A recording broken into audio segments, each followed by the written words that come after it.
Hello dear students, हमने अभी तक जो पढ़ लिया था वो ये पढ़ लिया था कि rho final equals to rho initial multiply by 1 plus alpha delta t. ठीक है, ये रिलेशन हमने अभी तक देख लिया था। तो यहाँ पर रो क्या है? रो रेजिस्टिविटी है, आप जानते हो ये फाइनल रेजिस्टिविटी है, equals to initial resistivity bracket में क्या है 1 plus alpha delta T. Alpha क्या है? अल्फा होता है टेम्परेचर कोफिशिएंट। ठीक है, लिख भी देता हूँ यहाँ पर, अल्फा है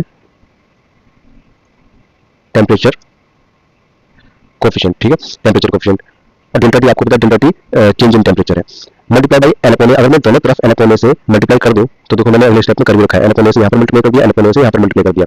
तो उससे मुझे क्या मिलेगा? उससे मुझे आपको पता है रो एन अपॉन ए, रो एन अपॉन ए फॉर्मुला किसका बन जाता है? रेजिस्टेंस का बन जाता है। तो यहाँ पर फाइनल रेजिस्टेंस बन गया, यहाँ पर इनिशियल रेजिस्टेंस बन गया। तो हमारे पास एक मेन फॉर्मुला बन के आ गया, R final equals to R initial bracket में 1 प्लस अल्फा डेल्टा टी। ठीक है, आर इनिशियल को कभी कभी आर नॉट करके भी लिख देते हैं कहीं कहीं पे। ठीक है, तो ध्यान रखना इसका, मैंने लिख भी रखा है अल्फा क्या है? टेम्परेचर कोफिशिएंट ऑफ रेजिस्टेंस, इसको टेम्परेचर कोफिशिएंट बोला जाता है। ठीक है, अब एक क्वेश्चन देख लेते हैं जो इसी पर बेस्ड है, इसी कॉन्सेप्ट पर बेस्ड है। Draw a graph R F versus delta T, यानी हमें ग्राफ बनाना है जिसमें कि वाई एक्सिस पर आर एफ हो यानी फाइनल रेजिस्टेंस हो और एक्स एक्सिस पर डेल्टा टी हो। ठीक है, ऐसा ग्राफ बनाना है।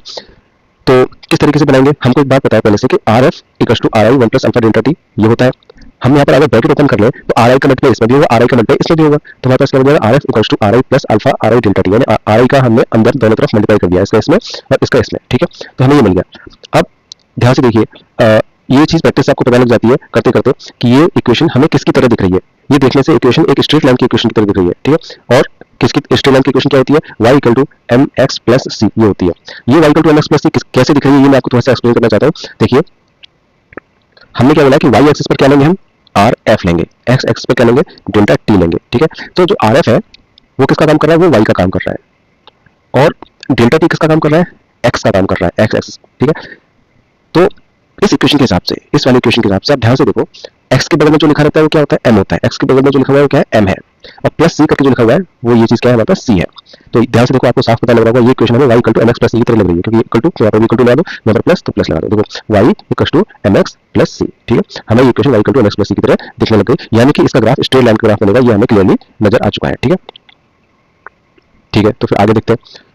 तो यही बात मैंने यहाँ पर एक्सप्लेन करी है, आप देख पा रहे हो कि ये y को रिप्रेजेंट कर रहा है, ये c को, ये x को, ये m को। ठीक है, हमें इसमें पता चल गया कि m की वैल्यू कितनी आ गई? m की value alpha into R I आ गई है, अल्फा इंटू आर आई आ चुकी है। ठीक है, m क्या होता है ये बात आपको पता होनी चाहिए। y equal to mx plus c, इस वाली इक्वेशन में जो m होता है वो स्लोप होता है। ठीक है, और c होता है इंटरसेप्ट एट y एक्सिस, यानी y एक्सिस पर ये ग्राफ कहाँ कट करेगा वो c होता है। ठीक है, सॉरी खांसी आ गई थी, तबीयत थोड़ी ठीक नहीं है मेरी। तो हमें पता चल गया जो m है यानी स्लोप है वो क्या है? अल्फा इंटू आर आई है, और इंटरसेप्ट एट y एक्सिस क्या है? आर आई। तो अब हम इसका ग्राफ देख लेते हैं, ग्राफ कैसा बनेगा। तो मैंने y एक्सिस पे आर एफ को शो कर रखा है, फाइनल रेजिस्टेंस को x एक्सिस पे डेल्टा टी को शो कर रखा है। ठीक है, तो हम जानते हैं इसका ग्राफ स्ट्रेट लाइन का बनेगा, तो मैंने स्ट्रेट लाइन का ग्राफ बना दिया, लेकिन इसका इंटरसेप्ट कहाँ पर होगा? इंटरसेप्ट एट y एक्सिस यहाँ पर जो है, मतलब y एक्सिस पर कहाँ कट करेगा? तो y एक्सिस पर कट करेगा ये किसी आर आई वाली वैल्यू पर, यानी जीरो पर कट नहीं करेगा। तो अगर इसका इंटरसेप्ट जीरो आता है ना, तो यहाँ से स्टार्ट करते हैं हम ऐसे करके। इसका इंटरसेप्ट जीरो नहीं आया है, इसका इंटरसेप्ट आर आई आया, यानी कुछ वैल्यू है। तो y एक्सिस पर कुछ वैल्यू आर आई रही होगी, है ना, आर इनिशियल रही होगी, वहां से हमको इस ग्राफ को स्टार्ट करना है ऐसे करके, है ना, y एक्सिस पर यहाँ कट करेगा। तो ये ग्राफ हो गया। तो इस ग्राफ को आप याद कर लेना, और इसके पीछे का जो कॉन्सेप्ट होता है वो भी मैंने आपको बता दिया, लेकिन इसके पीछे का कॉन्सेप्ट काफी कम पूछा जाता है, ग्राफ ज्यादा पूछा जाता है, लेकिन फिर भी आपको कॉन्सेप्ट पता होना चाहिए कंसेप्चुअल अंडरस्टैंडिंग के लिए। ठीक है, अब नेक्स्ट क्वेश्चन देख लेते हैं। Draw graph R resistance versus delta T temperature change for semiconductors, यानी हमें सेमीकंडक्टर्स के लिए एक ग्राफ बनाना है जो कि किस किस के बीच का ग्राफ होना चाहिए? आर यानी रेजिस्टेंस और डेल्टा टी। ठीक है, देखो जो पहले लिखा रहता है वो यहाँ पर y एक्सिस पर होगा, जो बाद में लिखा रहता है वो x एक्सिस पर होगा। ठीक है, तो आर और डेल्टा टी का हमें ग्राफ बनाना है। तो हमें इन दोनों के बीच का रिलेशन चाहिए सबसे पहले, तो कि क्या रिलेशन होगा। लेकिन सबसे पहले हम सेमीकंडक्टर्स की प्रॉपर्टी देख लेते हैं। सेमीकंडक्टर की एक सबसे बड़ी प्रॉपर्टी ये होती है कि जैसे हम उसका टेम्परेचर बढ़ाते हैं तो उसमें number of electrons per unit volume भी इंक्रीज करता है, और number of electrons per unit volume को हम स्मॉल एन से शो करते हैं, यानी टेम्परेचर बढ़ाने पर स्मॉल एन की वैल्यू भी इंक्रीज करेगी। ठीक है, अब हमको रिलेशन देखना है आर और इस टेम्परेचर के बीच का। तो जैसे ही हमने उसका टेम्परेचर बढ़ाया, तो क्या एक बात बताइए, अगर हम किसी चीज का टेम्परेचर बढ़ाएंगे तो किसी उस वायर का लेंथ चेंज होगी? नहीं, लेंथ कांस्टेंट रहेगी। क्या उसका एरिया चेंज हो जाएगा वायर का? नहीं होगा।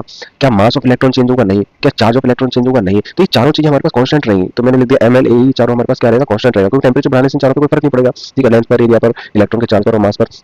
तो टेम्परेचर बढ़ाने से सिर्फ दो चीजों पर फर्क पड़ता है, वो है ये मैंने यहाँ लिख रखा है, तो R is inversely proportional to N और टाउ, एन और टाउ पे फर्क पड़ता है बस। ठीक है, अब यहाँ पर ध्यान से देखिए, अगर मैं टेम्परेचर बढ़ाता हूँ तो नंबर ऑफ इलेक्ट्रॉन्स बहुत ज्यादा यहाँ पर इंक्रीज करने लगते हैं। जब number of electron per unit volume increase करने लगेंगे, तो जब ये इंक्रीज होगा तो ये क्या होगा बताओ? डिक्रीज होगा, क्योंकि ये दोनों आपस में इनवर्सली प्रोपोर्शनल है। तो सीधी सी बात है, हमें इनवर्सली प्रोपोर्शनल का ग्राफ बनाना पड़ेगा, और अब ध्यान रखना इनवर्सली प्रोपोर्शनल का जो ग्राफ होता है वो इस तरीके का होता है। ठीक है, मैंने यहाँ पर सारी चीजें जो समझाई है वो यहाँ पर नोट डाउन कर रखी है, तो उसको आप अपनी कॉपी में भी नोट डाउन करते हुए चलना। ठीक है, अब आगे देख लेते हैं question. A copper coil has a resistance of 20 ohm at 0 degree Celsius. Question में जो दे रखा है उसको नोट डाउन भी करते जाएंगे साथ में, ठीक है। And a resistance of 26.4 ohm at 80 degree Celsius, यानी 0 डिग्री सेल्सियस पर 20 ओम का रेजिस्टेंस है, यानी ये टेम्परेचर 1 दे रखा है और उस पर रेजिस्टेंस 1 दे रखा है, ठीक है। और 80 डिग्री सेल्सियस पर 26.4 ओम का रेजिस्टेंस है, यानी टेम्परेचर 2 दे रखा है और रेजिस्टेंस 2 दे रखा है। यानी सेकंड केस वाली चीज को हम 2 2 से शो कर देंगे और फर्स्ट केस वाली चीज को हम 1 1 से शो कर देंगे। T1 R1 दे रखा है, T2 R2 दे रखा है, ठीक है। क्या करें, find temperature coefficient. Temperature coefficient क्या होता है आपको पता है, अल्फा होता है, यानी हमें अल्फा पता लगाना है। Temperature coefficient of resistance of copper, ठीक है। तो आपको रिलेशन पता है इन तीनों चीजों के बीच में, अल्फा और देखो हमें क्या दे रखा है, T1 T2 दे रखा है, डेल्टा T यहाँ से निकल जाएगा, है ना। हमारे पास यहाँ पे R1 R2 है और हमें अल्फा पूछ रहा है, तो इन तीनों में क्या रिलेशन होता है, ये रिलेशन होता है RF = RI 1 + alpha delta T। RF यानी फाइनल वाला रेजिस्टेंस इतना दे रखा है, इनिशियल रेजिस्टेंस हमें इतना दे रखा है, ठीक है। अल्फा हमें निकालना है और टेम्परेचर डिफरेंस कितना है 80 - 0, यानी final temperature minus initial temperature, 80 - 0 80, ठीक है। तो अब आपको पता है इसको सॉल्व करना, आंसर आ जाएगा, ठीक है। ये चीज मल्टीप्लाई में थी 20 तो डिवाइड में चले जाएगा, डिवाइड में चला गया, यहाँ पर क्या बचा 1 + अल्फा × 80। फिर जो यहाँ पर ये +1 में था, प्लस में जो था उसको हम इधर लेकर के आ गए, माइनस में आ गया, ठीक है। उसके बाद 80 मल्टीप्लाई में तो डिवाइड में आ जाएगा, तो आप इसको सॉल्व कर लेना, इसके आगे मैथमेटिक्स की कैलकुलेशन है और कुछ नहीं है, ठीक है। हाँ, यहाँ पर अब इसको देख लो, मैंने एक नोट लिख रखा है, ये कभी कभी इसके क्वेश्चंस आ जाते हैं, ठीक है।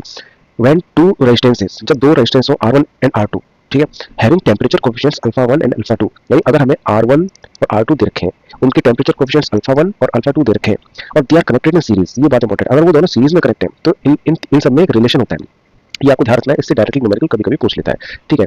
तो किसका फॉर्मूला है, ये फॉर्मूला है अगर हमें अल्फा इक्विवेलेंट निकालना हो, सीरीज में कनेक्ट कर दिया, सीरीज में कनेक्ट करने के बाद ये पूछेगा आपसे कि अल्फा इक्विवेलेंट यानी अल्फा न्यू कितना होगा, तो कैसे निकलता है R1 alpha 1 + R2 alpha 2 upon R1 + R2, ठीक है, समझ गए। जब दो रेजिस्टेंस है, पहला रेजिस्टेंस दूसरा रेजिस्टेंस, इन दोनों को हमने सीरीज में कनेक्ट कर दिया है और पहले वाले का अल्फा 1 दे रखा है, दूसरे वाले का अल्फा 2 दे रखा है, तो इन दोनों का कंबाइन करके अल्फा इक्विवेलेंट निकालना है, तो उसका फॉर्मूला ये होता है, ठीक है, इसको याद रखना। आगे चलते हैं हम, कॉम्बिनेशन ऑफ रेजिस्टर्स, ये आपने वैसे 10th क्लास में पढ़ रखा है, बहुत ईजी है। यहाँ पर 10th क्लास में इसका एक बार रिवीजन होता है और उसके बाद इस पे क्वेश्चंस बनते हैं, ठीक है। कॉम्बिनेशन ऑफ रेजिस्टर का मतलब है रेजिस्टर्स कैसे कैसे कनेक्ट हो सकते हैं, सीरीज में और पैरेलल में, ये दो कॉम्बिनेशन होते हैं। तो सीरीज कॉम्बिनेशन को एक बार हम इसका डेरिवेशन देख लेते हैं। हमको एक बात पता है कि सीरीज में करंट सेम होता है, ये बात हमेशा ध्यान रखना, सीरीज में क्या सेम होगा, सीरीज में करंट सेम होता है, ठीक है, लेकिन वोल्टेज डिवाइड करती है, वोल्टेज डिफरेंट होती है, ठीक है। तो इसका डेरिवेशन कर लेते हैं, कभी कभी क्वेश्चन आ जाता है, कई बार आया भी हुआ पीवाईक्यू में।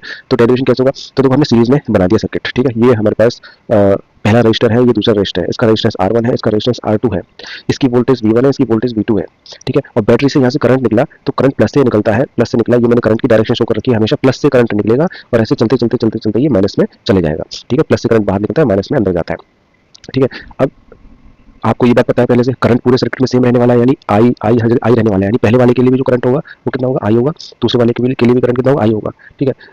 और I1 I2 नहीं होंगे, कहने का मतलब है ना। तो इसकी मैं आपको ट्रिक बताता हूँ, स्टार्ट यहाँ से करना, जो चीज डिवाइड हो रही है, ठीक है। तो वोल्टेज डिवाइड हो रही है, तो हम लिख सकते हैं जो टोटल वोल्टेज है वो किसके बराबर होगा, V1 + V2 के बराबर होगा। और V का फॉर्मूला क्या होता है, V बराबर IR, तो हमने IR लिख दिया, IR लिख दिया, IR लिख दिया, बस हमने इतना किया, ये 1 के लिए हो रहा है तो 1 1, ये 2 के लिए हो रहा है तो 2 2, ये टोटल के लिए है तो टोटल टोटल। अब आपको पता है तीनों में करंट सेम है, हर जगह करंट सेम है, मतलब तो I टोटल की जगह भी I लिख दिया, I1 की जगह भी I लिख दिया, I2 की जगह भी I लिख दिया, ठीक है। फिर हमने क्या किया, यहाँ पर इसमें से हमने I को कॉमन ले लिया है, ठीक है। कॉमन लेके क्या बचा, R1 + R2 + डॉट डॉट करके ऐसे और भी आगे रहे होंगे, वो सब बच्चे हैं हमारे पास, ठीक है। डॉट डॉट मैंने इसलिए लगा दिया, R1 R2 R3 R4 बहुत सारे हो सकते हैं, ठीक है। तो अब यहाँ पर जैसे हमने कॉमन लिया तो ये मल्टीप्लाई वाली चीज है, तो डिवाइड में जाएगी, डिवाइड में जाकर के I से I कट जाएगा, ठीक है। तो क्या बचा, R टोटल बराबर R1 + R2 + R3, ऐसे करके ये वाला फॉर्मूला बचा, ये डेरिवेशन हो चुका है, ठीक है। इस नोट में जो लिखा हुआ है वो मैं आपको समझाता हूँ। इसमें लिखा हुआ है नेट रेजिस्टेंस, जो टोटल रेजिस्टेंस होता है, टोटल रेजिस्टेंस मतलब net resistance is always more than the maximum value of individual resistance. इसका मतलब क्या है, मैं आपको एग्जांपल से समझाता हूँ। जैसे मान लेते हैं सीरीज में पहला वाला रेजिस्टेंस है, ठीक है, सीरीज में हमारे लिए एक पहला वाला रेजिस्टेंस रखा है, दूसरा वाला रखा है, तीसरा वाला रखा है, ये 2 ओम का है, ये 1 ओम का है, ये मान लीजिए 5 ओम का है, ऐसे करके तीन हमारे पास है, 2 ओम 1 ओम 5 ओम, ठीक है। तो इसमें एक बात तो कंफर्म है, एक बात ये कंफर्म है कि जो इन तीनों का कॉम्बिनेशन करके आएगा, है ना, आर टोटल जो आएगा, आर टोटल कह लो या आर इक्विवेलेंट कह लो, बात एक ही है, ठीक है। तो इतना तो कंफर्म है कि इनमें से भी जो बड़ी वैल्यू है उससे भी बड़ा आएगा। ये बात बहुत इंपॉर्टेंट मैं बता रहा हूँ, इससे आपके बहुत सारे क्वेश्चन आराम से सॉल्व हो जाएंगे। दोबारा से बताता हूँ, इस केस में अगर इन तीनों का मैं कंबाइन करके टोटल निकालूं, तो ये बात तो हमेशा कंफर्म है कि इन तीनों में ये जो 3 4 5 जितने भी देखे उसमें जो सबसे बड़ी वैल्यू है, उस बड़ी वैल्यू से भी बड़ा आएगा इसका आर टोटल। बड़ी वैल्यू से बड़ा मतलब 5 तो नहीं आ सकता, सीधी सी बात है ना। आप खुद कॉमन सेंस से भी सोचिए कि क्योंकि इसका फॉर्मूला क्या होता है, R1 + R2 + R3, तो तीनों जोड़ रहे होंगे तो या तो 6 या 6 से ज्यादा ही आएगा। अगला नोट क्या है, अगला नोट ये है, if all resistors are equal, अगर सारे के सारे रजिस्टर इक्वल है, यानी कि सीरीज में कनेक्टेड है, पहला दूसरा तीसरा चौथा, ऐसे करके बहुत सारे कनेक्ट है, n टाइम्स कनेक्ट है, ये भी आर है, ये भी आर है, ये भी आर है, बहुत सारे ऐसे करके आर आर आर आर करके n टाइम्स कनेक्टेड है, तो उनका टोटल रेजिस्टेंस कितना होगा, वो टोटल रेजिस्टेंस n टाइम्स हो जाता है, n टाइम्स r, क्योंकि भाई क्या होगा इसका r+r+r+r+ ऐसे करके जोड़ रहे होंगे बहुत सारे, तो r+r+r+ इसका मतलब n टाइम्स r हो जाता है, ठीक है। ये चीज़ आप डायरेक्टली याद रखना। अच्छा, ये बात आपको पता है कि इसमें वोल्टेज डिवाइड होती है ना। तो अब वोल्टेज डिवाइड होने का मतलब क्या है, अगर सीरीज में ऐसे करके कनेक्ट है और मान लीजिए हमारे पास 45 वोल्ट की बैटरी है, हमारे पास 45 वोल्ट की बैटरी है, वहाँ से 45 वोल्टेज का वोल्टेज आ रही है हमारे पास, ठीक है। अगर वो वोल्टेज इन तीनों में डिवाइड होगी, क्योंकि आप जानते हो तीनों रेजिस्टेंस सेम है, इक्वल है, इस केस में स्पेशल केस है ये, तीनों रेजिस्टेंस सेम है, और अगर तीनों रेजिस्टेंस सेम है तो भाई हर एक को बराबर बराबर वोल्टेज मिल जाएगी, तीनों को बराबर बराबर वोल्टेज मिल जाएगी, मतलब 45 डिवाइडेड बाई 3, 45 डिवाइड बाई 3 का मतलब है 15, यानी 15 वोल्ट इसको मिल जाएगी, 15 वोल्ट इसको मिल जाएगी, 15 वोल्ट इसको मिल जाएगी। लेकिन ध्यान रखना ये चीज सिर्फ तभी होगी जब तीनों या जितने भी रेजिस्टेंस रखे हो सारे के सारे रेजिस्टेंस इक्वल होंगे। अगर हमारे पास रेजिस्टेंस एक ज्यादा है, एक कम है, एक अलग है, यानी अगर ये मान लीजिए 15 ओम का है, ये 5 ओम का है, ये 10 ओम का है, तो अगर ये रेजिस्टेंस अलग अलग है और इसको मैंने 45 वोल्ट की बैटरी से कनेक्ट किया, 45 वोल्ट की बैटरी से कनेक्ट किया, तो अब ऐसा नहीं होगा कि इनको बराबर बराबर मिल जाए वोल्टेज, क्या होगा, अब इनको वोल्टेज अलग अलग मिलेगी। अब वो कितनी होगी वो हम न्यूमेरिकल्स में देखेंगे, ठीक है। लेकिन जब इक्वल की बात होती है तब बराबर बराबर वोल्टेज सबको मिल जाती है, ठीक है। अब हम करते हैं पैरेलल कॉम्बिनेशन। तो पैरेलल कॉम्बिनेशन क्या होता है, पैरेलल कॉम्बिनेशन आपको पता है इस तरीके से होता है। देखो ये बैटरी हमारे पास, इस बैटरी से एक रेजिस्टेंस ऐसे कनेक्ट है, एक रेजिस्टेंस ऐसे कनेक्ट है, एक रेजिस्टेंस ऐसे करके पैरेलल में कनेक्ट होते हैं, ठीक है। अब पैरेलल में आपको ये बात ध्यान होनी चाहिए वैसे कि वोल्टेज हमेशा सेम रहती है, वोल्टेज रिमेन्स सेम, और डिवाइड क्या होता है, करंट डिवाइड होता है, ठीक है। तो जब करंट डिवाइड होगा तो यहीं से हम अपना डेरिवेशन स्टार्ट करेंगे कि टोटल करंट बराबर करंट 1 करंट 2 प्लस करंट 3 ऐसे डॉट डॉट करके, ठीक है। तो अब आई का फॉर्मूला क्या होता है आपको पता है, V बराबर IR होता है। तो आई बराबर क्या आ जाएगा, आई बराबर आ जाएगा V अपॉन R, ठीक है। तो वही चीज मैंने यहाँ पर लिख दी, आई टोटल की जगह लिख दिया V अपॉन R, यहाँ पर भी V अपॉन R, यहाँ पर भी V अपॉन R, ठीक है।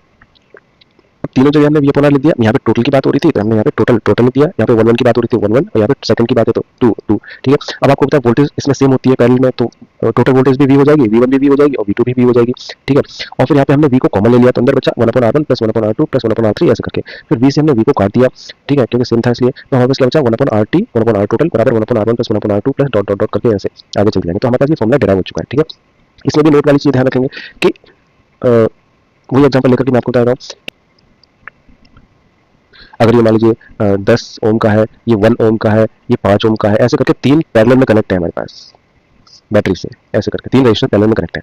तो इसमें इन तीन जब पैरेलल में कनेक्ट होते हैं तो इन तीनों की कॉम्बिनेशन वाली जो वैल्यू आएगी ना, वो सबसे छोटे वाले से भी छोटी आएगी। यानी इस बात की गारंटी है कि जब इन तीनों को कंबाइन करेंगे तो सबसे छोटा कौन सा है, सबसे छोटा है 1 ओम, इससे भी छोटी वैल्यू आएगी। मतलब ऐसा नहीं होगा कि 1 से बड़ी आ जाए, ठीक है। अब ये चीज समझना क्यों जरूरी है, ये चीज समझना इसलिए जरूरी है कि जब न्यूमेरिकल होते हैं या फिर हमारा वो होते हैं एमसीक्यू होते हैं, तो एमसीक्यू में 4 ऑप्शन होते हैं। तो 4 ऑप्शन में से मान लीजिए इनका कॉम्बिनेशन ऐसे दे रखा है आपको, 4 ऑप्शन ऐसे दे रखे हैं कि इन तीनों का कॉम्बिनेशन करके जो आर टोटल आएगा, आर टोटल 2 ओम, 0.9 ओम और 0.7 ओम और एक दे रखा है 6 ओम। तो सीधी सी बात है, इतना तो हमें क्लियर हो गया कि 2 ओम नहीं हो सकता, क्योंकि पैरेलल में जो टोटल आता है वो इन तीनों में से छोटी वैल्यू से भी छोटा आता है, यानी 1 से भी छोटा आएगा। तो ये हमारा ऑप्शन कट गया, ये हमारा ऑप्शन कट गया, तो ये 2 ऑप्शन बचे। अब इन दोनों ऑप्शन में से हम कैलकुलेशन करके छाट लेंगे। तो ये चीज़, ये वाला जो मैंने पॉइंट बता रखा आपको, ये इसलिए समझना जरूरी है ताकि हम अपने ऑप्शन जल्दी से छाट सकें, ठीक है। तो आगे देखते हैं, एक और नोट है, एक और नोट क्या है, फॉर एन आइडेंटिकल रेजिस्टेंसेस, ठीक है। आइडेंटिकल का मतलब है एक जैसे, एक जैसे मतलब सेम। भाई देखो पहला वाला ये है, दूसरा वाला ये है, तीसरा वाला ये है, अगर ये तीनों सेम हो आर आर आर, और ये मान लीजिए 3 नहीं होकर के n टाइम्स होते है ना, तीनों नहीं होकर के n टाइम्स होते, तो जो उनका टोटल आता है वो r अपॉन n आता है। एक एग्जांपल लेके आपको क्लियर करता हूँ तो ज़्यादा क्लियर हो जाएगा। मान लेते हैं वैल्यू लेकर के बताता हूँ, ये तीनों पैरेलल में कनेक्ट है और ये मान लीजिए 5 ओम का है, ये भी 5 ओम का है, ये भी 5 ओम का है ना, यानी 3 कनेक्ट है ऐसा मान लो, ठीक है। 3 कनेक्ट है और तीनों सेम है। तो भाई ये कुछ मैंने आपको नोट जो बता रखे ना, ये आपकी कैलकुलेशन को फास्ट करने के लिए बता रखे हैं, बहुत काम आते हैं, ठीक है। आप डायरेक्टली निकाल सकते हो उसका, क्या निकाल सकते हो कि आर टोटल जो आएगा वो आएगा 5 अपॉन कितने हैं, 3, आंसर देखो डायरेक्टली निकल गया, है ना। तो ये चीज़ आपको पता होनी चाहिए। लेकिन ये कंडीशन कब लगती है, तभी लगती है जब सारे के सारे रेजिस्टेंसेस सेम हो, आइडेंटिकल हो, ठीक है। तो जो भी रेजिस्टेंस होता है वो लिखो, डिवाइड बाई वो कितने हैं वो लिखो, है ना, r अपॉन n। तो 5/3 इसका आंसर हो जाता है आर टोटल का, ठीक है। आई होप आपको समझ में आया होगा।